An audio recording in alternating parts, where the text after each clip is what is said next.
Kristus menurut Santo Matius.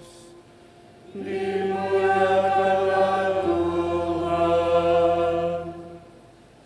Sekali peristiwa, Yesus membawa Petrus, Yakobus, dan Yohanes saudaranya. Ia naik ke sebuah gunung yang tinggi bersama-sama mereka. Di situ mereka sendirian saja. Lalu Yesus berubah rupa di depan mata mereka. Wajahnya bercahaya seperti matahari. Pakaiannya menjadi putih berkilau seperti cahaya.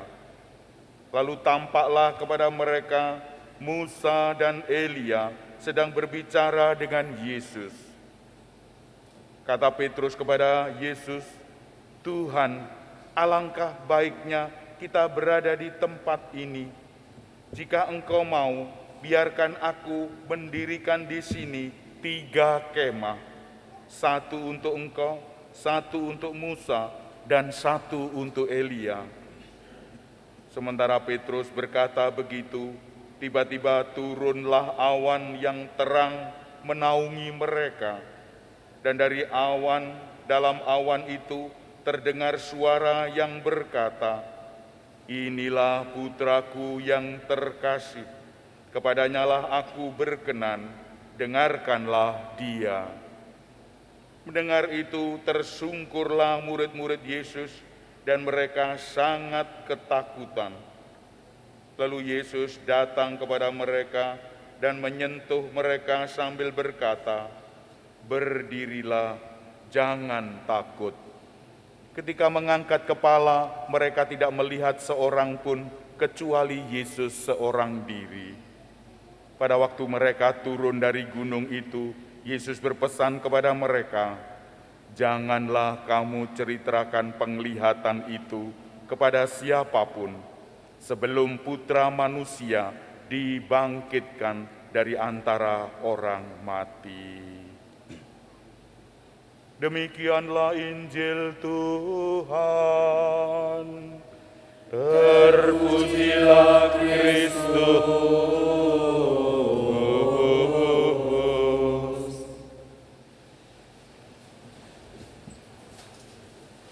Bapak Ibu saudara-saudara yang terkasih, pada awal dari bulan Maret ini kita diminta untuk merenungkan soal transfigurasi. Ini adalah keistimewaan Yesus di sini ditunjukkan. Yesus sungguh-sungguh diproklamirkan oleh Allah, "Inilah anak yang kukasihi." Dan ini terjadi di atas gunung. Gunung merupakan wujudan sebuah tempat yang tinggi. Yang tinggi di sini adalah langit. Dan gunung atau hal-hal yang ajaib di situ terjadi di atas gunung, hampir semua di atas gunung. Dan sungguh Yesus sungguh-sungguh mengalami hal ini. Oleh karena itu Bapak Ibu, di atas gunung selalu terjadi hal-hal yang mujaib, hal-hal yang mengejutkan kita. Dan mereka sungguh-sungguh melihat sebuah penglihatan yang sangat indah. Petrus, Yakobus, Yohanes adalah keistimewaan para murid. Para murid, mengapa tidak semuanya, hanya 3 ini saja? Karena ini adalah wakil dari para murid itu sendiri. Dan kalau kita lihat panggilan para murid ini yang dipanggil pertama kali, kemudian murid-murid yang lain. Sungguh ini pujian pada mereka, dan inilah adalah murid-murid yang dikasihi Yesus. Oleh karena itu Bapak Ibu, kita pun juga melihat hal ini. Dan kisah ini ditempatkan di dalam Injil Matius di tengah-tengah berita penderitaan Kristus. Di tengah-tengah penderitaan pertama, berita penderitaan kedua, dan di tengah-tengah ini transfigurasi. Kalau kita lihat dalam Injil seperti itu, saya yakin bahwa ada maksud dari tujuannya ini, yaitu tidak lain adalah dalam perjalanan menuju Yerusalem, kutuk marani sunduk ini menuju kepada bahaya, menuju kepada salib Kristus, ini selalu dimotivasi. Transfigurasi mempunyai makna dimotivasi agar para murid tetap semangat, tetap gembira, tetap bergairah, tidak loyo, tidak ambruk di tengah jalan, tetapi tetap semangat. Dan ini perlu kita lakukan, Bapak Ibu sekalian. Kalau kita melihat anak-anak kita, suami istri kita mulai loyo, gairahnya, harus kita semangati. Kadang-kadang ya makan di luar, kadang-kadang rekreasi, kadang-kadang kia-kia di mana, pergi, kadang-kadang perlu agar perjalanan hidup ini terus sampai ke tujuan kita. Oleh karena itu kalau tidak memberi semangat seperti, sungguh perjalanan akan ambruk. Kita lihat tadi sejarah Abram, yaitu Abram itu dipanggil oleh Tuhan menuju ke tempat yang tidak jelas. Tinggalkanlah, kamu akan pergi. Tidak jelas kemana. Memang pada akhirnya kita tahu bahwa itu di Kanaan. Dari Ur Kasdim ke Kanaan. Ini perjalanan yang jauh sekali. Melalui Haran ke Kanaan, Palestina. Oleh karena itu tidak jelas. Baru kemudian memang kita jelas. Tapi pertama kali Abram dipanggil seperti itu. Tinggalkanlah orang-orang yang di tetangga-tetanggamu, tanahmu, dan lain-lain. Kalau kita diminta seperti itu pergi, apakah kita juga pergi? Suara hati kita mengatakan seperti itu, harus pergi, harus pindah. Oleh karena itu Abram tetap semangat, tetap bergairah, meskipun tidak jelas arahnya kemana. Oleh karena itu Bapak Ibu, dalam perjalanan kita sering seperti itu, kita harus semangat. Tidak pernah jelas apa yang menjadi arah tujuan kita. Ya kurang lebih remang-remang di sana. Tapi kita terus melakukan perjalanan ini. Kadang-kadang di sana dibelokkan ke sini. Kadang-kadang ada hambatan di tengah jalan. Tapi apakah kita lalu loyo di situ, jatuh di situ, ngelokro dan lemes di situ? Tidak. Kita harus tetap berjalan sebelum kematian kita. Sebelum kematian. Maka Bapak Ibu, ini adalah transfigurasi, menyemangati perjalanan para murid itu sampai ke Yerusalem. Dan yang kedua, bahwa para murid menemukan sabda yang sangat indah. Inilah putra kesayanganku, dengarkanlah dia. Allah memproklamirkan, inilah putra kesayang, putra Allah. Yesus disebut putra Allah. Bapa sendiri menunjukkan ini. Kata-kata Bapa sendiri. Ini bukan gereja yang menyatakan. Bapa sendiri. Oleh karena itu Bapak Ibu, formulasi kata-kata seperti itu sungguh milik Allah yang diadopsi gereja dan diajarkan kepada kita semua. Maka kita mendengarkan Yesus. mendengarkan Yesus. Karena Yesus adalah suara Bapa, Yesus suara Allah. Maka ajaran-ajarannya adalah ajaran dari atas dan kita dengarkan. Inilah yang arti penting dari sabda ini, supaya kita mampu mewujudkannya di dalam hidup sehari-hari. Oleh karena itu Bapak Ibu, saudara-saudara yang terkasih, ikutilah Yesus, ikutilah sabda Allah, ikutilah Dia yang datang dari Allah, yaitu Yesus.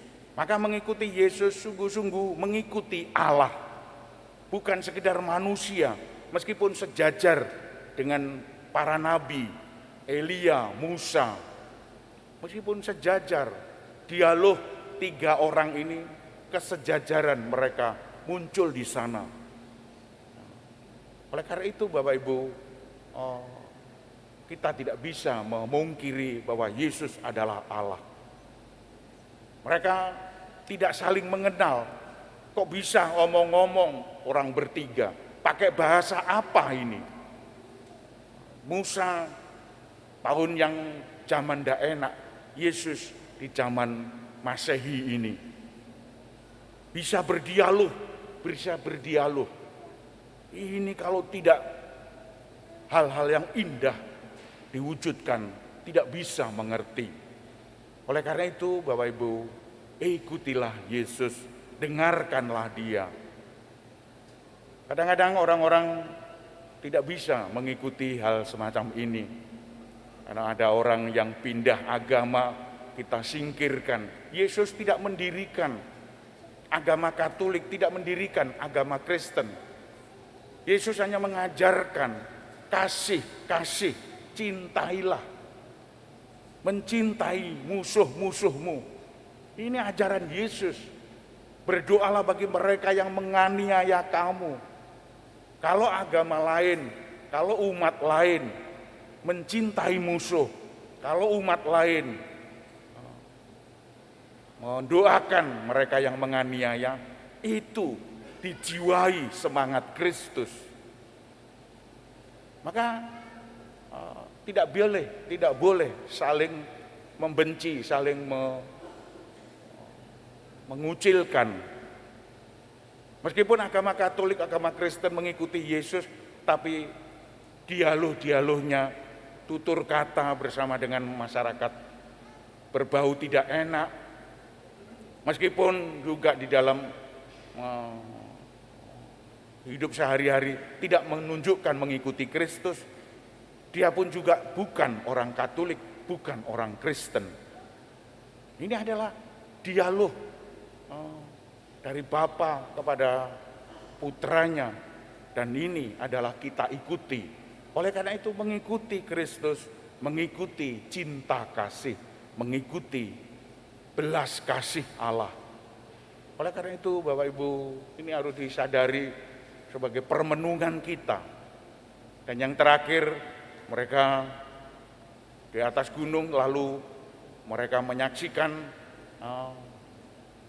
dan mendirikan 3 kemah. Tapi akhirnya dia juga turun ke bawah. Kita harus turun ke bawah, melanjutkan perjalanan. Maka kita pun juga harus melanjutkan perjalanan. Hidup kita masih panjang, lebih-lebih anak-anak ini masih panjang. Kalau sudah tua, ya ini sudah usia lansia, masih bisa dihitung 10 tahun, 20 tahun paling kuat. Umur 20 tahun sudah 90 tahun, wah akeh ya. Tapi masih kecil-kecil yang muda-muda ini, kemana ini? Oleh karena itu kita harus perlu turun ke bawah, harus melanjutkan penderitaan Kristus, mengikuti Kristus, ikut menderita bersama Kristus. Supaya menderita bersama Kristus itu bukan sia-sia. Menderita bersama Kristus, akhirnya kita juga mulia bersama Kristus. Kristus yang disalibkan, Kristus yang kita ikuti. Disalibkan dan bangkit dari mati, lalu naik ke surga. kita pun juga ikut disalibkan kalau kita mengikuti Dia. Barang siapa mengikuti aku harus memanggul salib, menyangkal diri, dan mengikutinya. 3 hal ini, memanggul salib, menyangkal diri, dan mengikutinya.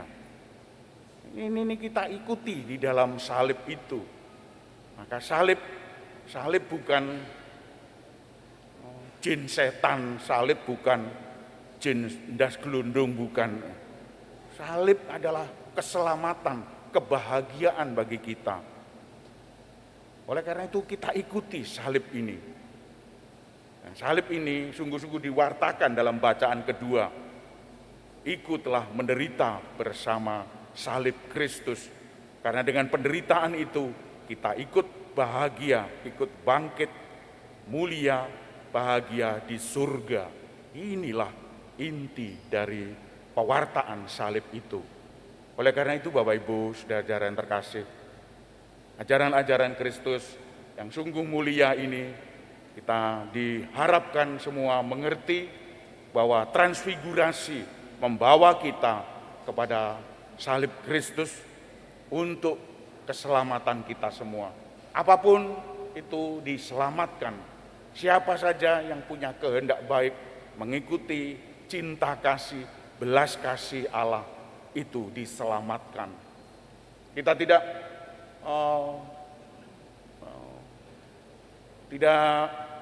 mengandai-andaikan kalau kita dihadapkan pada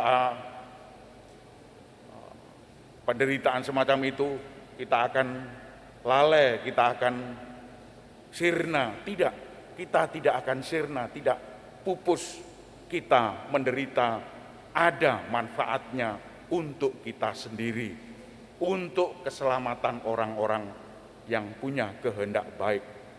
Oleh karena itu, marilah kita hening sejenak, kita mohon kekuatan kepada Tuhan, agar kita dimotivasi oleh Tuhan dalam perjalanan kita mengikuti Kristus sampai ke Golgota. Kita kuat tahan dan terus melakukannya sampai akhir hidup kita.